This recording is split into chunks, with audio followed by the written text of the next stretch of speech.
Imagine two people stuck in a traffic jam. One is pounding the steering wheel in frustration, while the other is calmly turning up the radio. Same situation, two very different reactions. The difference comes down to how they handle their emotions. That ability to understand and manage feelings in ourselves and in others is what we call emotional intelligence. It's like a hidden superpower that helps us respond wisely rather than react rashly. Welcome. In this video, we're exploring how emotional intelligence actually works. We'll break down what emotional intelligence really means, how our emotional brain operates, and why EQ can matter as much as IQ in life. We'll also look at key components of emotional intelligence and share practical tips to start developing your own EQ. By the end, you'll not only understand emotional intelligence, you'll have some tools to grow it, bringing more calm, connection, and wisdom into your daily life. Let's dive in. Emotional intelligence, often called EQ, is essentially people smarts, or being smart about feelings. Psychologists define it as the ability to recognize and understand emotions both in yourself and in others, and to use that awareness to guide your own behavior. In other words, it's being able to monitor your own feelings and other people's feelings, tell them apart, and then use that information to inform how you think and act. Emotional intelligence involves a set of interrelated skills. It means knowing what you're feeling and why, calming yourself down when you're upset, empathizing with others, and handling relationships smoothly. It's the inner competence that helps you manage your emotions instead of letting them manage you. Unlike IQ, which is generally more fixed, EQ can be developed and improved over time, which is great news for all of us. The term emotional intelligence was coined by psychologists Peter Salovey and John Mayer in the 1990s, and later popularized by Daniel Goleman's best-selling book, Emotional Intelligence. Goleman and other experts broke this concept into key components, which we will cover shortly. But at its core, emotional intelligence is about blending heart and mind, using the data of feelings to make better decisions and connect with others. It's a crucial part of personal and social success, even if it's not as obvious as raw intellect. To understand how emotional intelligence works, let's peek inside the emotional brain. Have you ever lost it? For example, blown up at someone and then wondered later, what was I thinking? The truth is, in that heated moment, you weren't really thinking, you were reacting.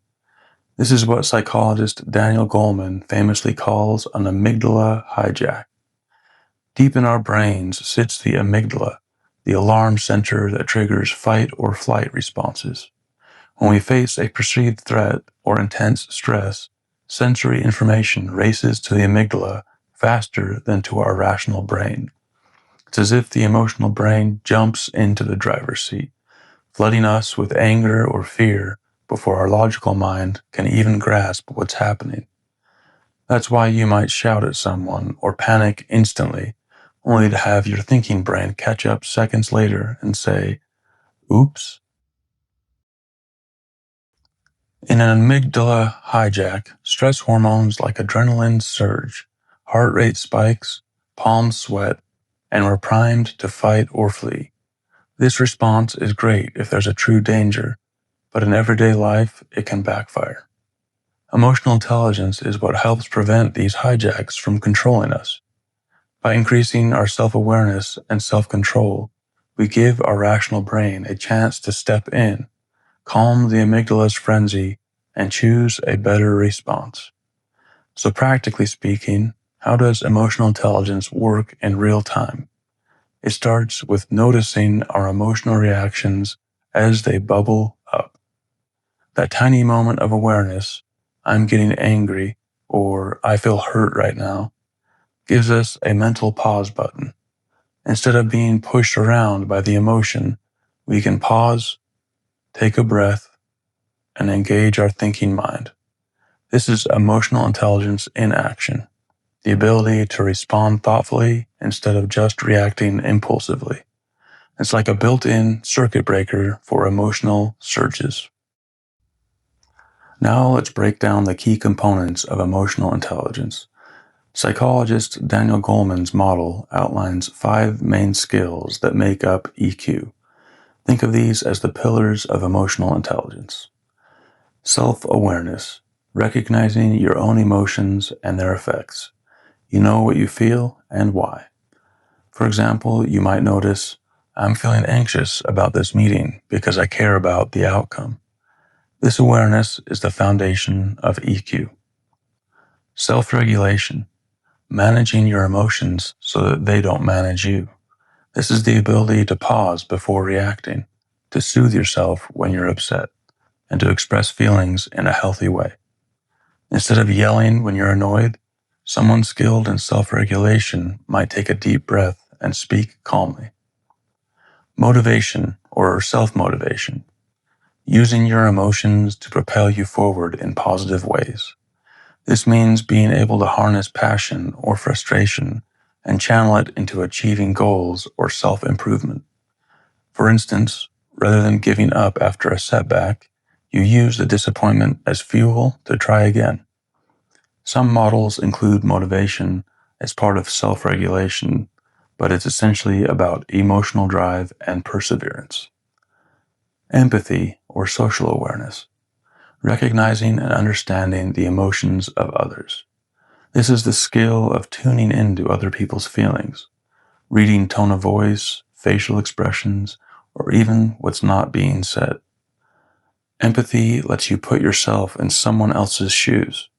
For example, if a coworker looks upset, an empathetic person notices and offers support. It's not about agreeing with everyone, but valuing their perspective and feelings. Social skills or relationship management, handling interactions and relationships well. This involves using awareness of your own and others' emotions to communicate effectively, resolve conflicts, and build trust. People with strong social skills tend to listen actively, navigate difficult conversations with tact, and create positive connections. This could be as simple as knowing how to give constructive feedback without hurting feelings, or being able to lead a team with understanding and respect. These 5 elements work together. For instance, being self-aware of your frustration, self-awareness, helps you calm down, self-regulation, which in turn lets you express yourself clearly, social skill, and understands the other person's viewpoint, empathy. Emotional intelligence is really a synergy of these skills. The more you develop each of them, the more naturally you'll handle emotional challenges in life. It's important to note that no one is perfect at all of these all the time. We all have strengths and weaker areas. You might be great at empathy, but not as good at self-regulation, or vice versa. The goal is to become more balanced over time, more aware of yourself, better at managing your emotions, more attuned to others, and more skillful in relationships. As we'll see, this balance can have a powerful impact on many aspects of life. So why does emotional intelligence actually matter? Well, research over the past few decades has made one thing clear. IQ isn't the whole story when it comes to success and well-being. In fact, studies have found that people with average IQs often outperform those with the highest IQs about 70% of the time. Surprising, right? It turns out that technical skills or book smarts alone don't guarantee success or happiness if you can't manage stress, collaborate with others, or navigate your own emotions. In the workplace, emotional intelligence can be the X factor that sets great leaders and team players apart. Someone with high EQ stays calm under pressure, listens and communicates effectively, and can resolve conflicts gracefully. In contrast, low EQ might show up as reacting angrily to criticism, avoiding problems, or struggling to work in a team. It's no wonder that many companies now value EQ alongside technical ability.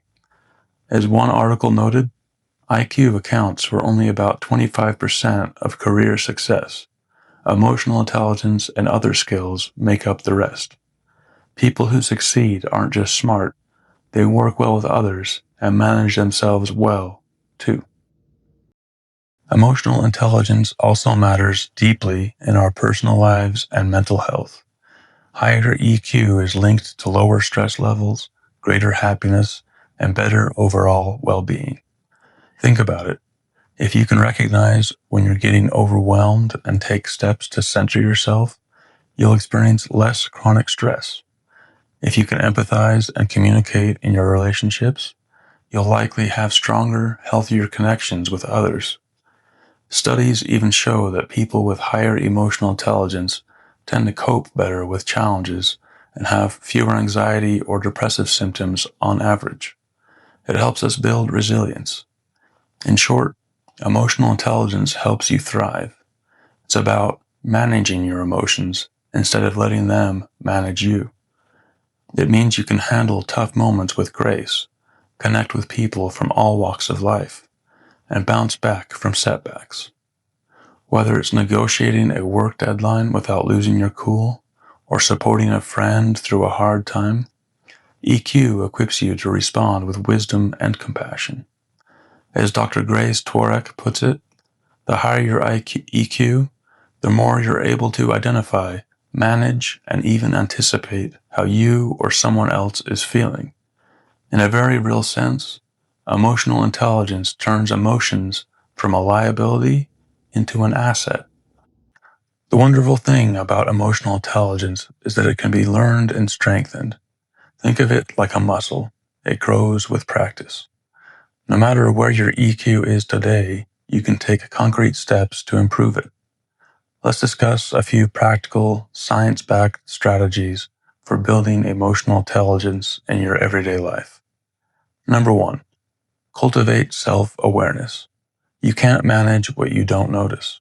Start paying attention to your emotions on a daily basis. For example, take a few minutes each day to reflect on what you're feeling and why. You might keep a journal, jotting down, "Today I felt X when Y happened." You can also practice mindfulness or meditation, which trains you to observe your thoughts and feelings without judgment. Even pausing right now to ask yourself, "What am I feeling in this moment?" is a great start. Naming your emotions can actually diffuse their intensity and give you clarity. The more self-aware you are, the easier it becomes to make conscious choices instead of getting lost in emotional reactions. Number 2, practice self-regulation. Pause before reacting. When an upsetting situation arises, take a pause. This could be a deep breath, counting to 5, or briefly stepping away if possible. This short circuit breaker gives your rational brain a chance to catch up with your emotional brain. For instance, if you receive an annoying text or email, resist the urge to fire back immediately. Breathe, clarify your thoughts, maybe draft a response and revisit it later. By doing so, you transform a knee-jerk reaction into a thoughtful response. Over time, these little habits, breathing exercises, positive self-talk, or even techniques like slowly counting to 10, strengthen your ability to stay calm and collected under pressure. Remember, self-regulation isn't about suppressing feelings, it's about managing them so you remain in control of your choices. Number 3, build empathy and social awareness. Try to actively tune in to others' feelings in your daily interactions. One practical exercise is active listening. Next time you're in a conversation, really focus on the other person's words, tone, and body language before formulating your reply. Put yourself in their shoes. How might they be feeling and why? You can even silently label what you sense. She seems worried, or he sounds excited.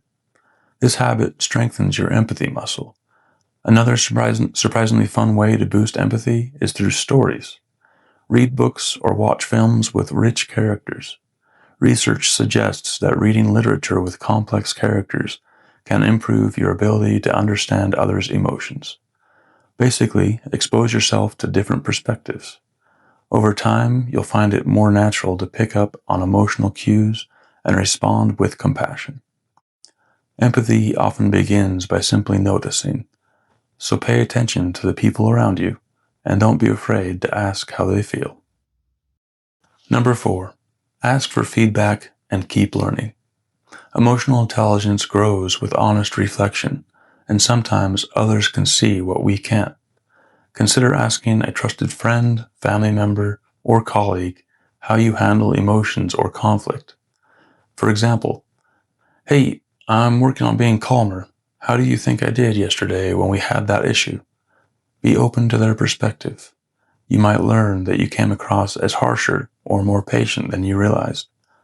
This kind of feedback can reveal blind spots and motivate you to adjust.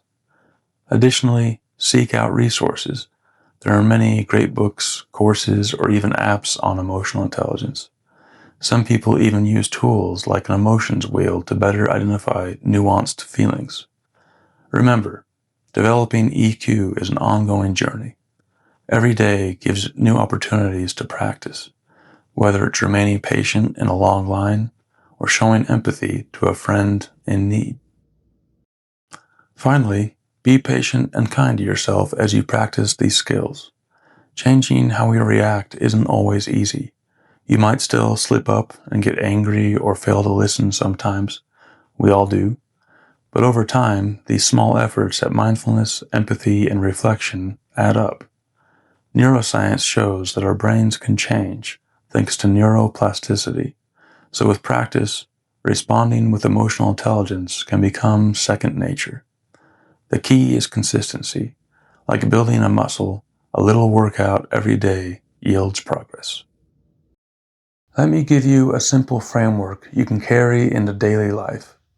Every emotional moment tends to follow what we might call an emotion loop. Here's how it works. Trigger. Something happens. A comment, a tone, a memory. Then a story. Your mind assigns meaning, like, they don't respect me. Followed up by your body. Sensations rise, like a tight chest, or heat, or shallow breath. Then there's an impulse, an urge appears to defend, maybe withdraw or attack or explain. Then there's the action, you speak or act, followed by the aftermath, relief or regret. The reason emotional intelligence matters is this. Most people only become aware at step 5, after words are already out. But the earlier you enter the loop, at the level of body or story, the more freedom you have. So here's a simple practice you can use in real time. It's called S.N.A.P. S.N.A.P. When you feel emotionally activated, try this. Stop. Pause for 3 seconds. This interrupts the automatic chain reaction. Next, name. What exactly am I feeling? Not just upset, but more like, is it hurt, embarrassment, threatening? Next, acknowledge. What does this feeling need right now? Does it need safety, respect, reassurance, or rest? And lastly, proceed. Now choose your next action.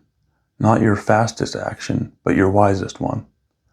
This takes about 20 seconds, but those 20 seconds can change the trajectory of a relationship.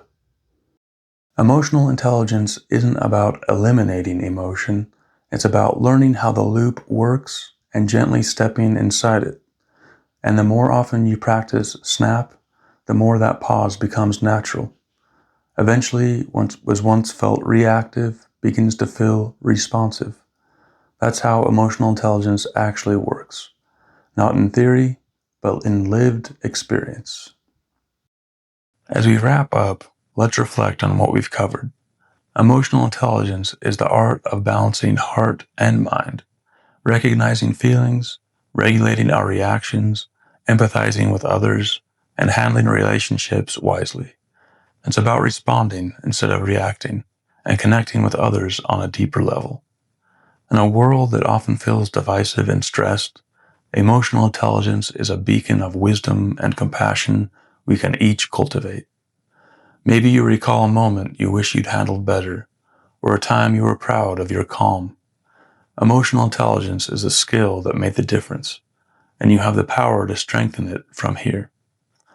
I invite you to choose one tip from today, perhaps pausing to breathe when angry, or listening more intently to a loved one, and consciously practice it this week.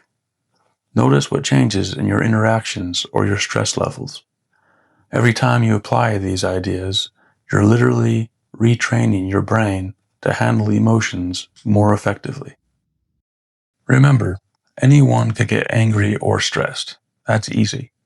As Aristotle famously noted, but to be angry at the right person, to the right degree, at the right time, for the right purpose, and in the right way, that is not easy. Developing emotional intelligence is that journey, learning the not easy art of handling feelings with wisdom. It's a lifelong journey, but one that brings richer relationships, better decisions, and a more peaceful mind. Thank you for watching and being part of this wisdom and compassion community. I hope this exploration was engaging, thought-provoking, and practical for you. If it was, please give it a thumbs up and consider sharing your thoughts or experiences with emotional intelligence in the comments. I'd love to hear your stories. Until next time, take care and keep growing in wisdom and compassion.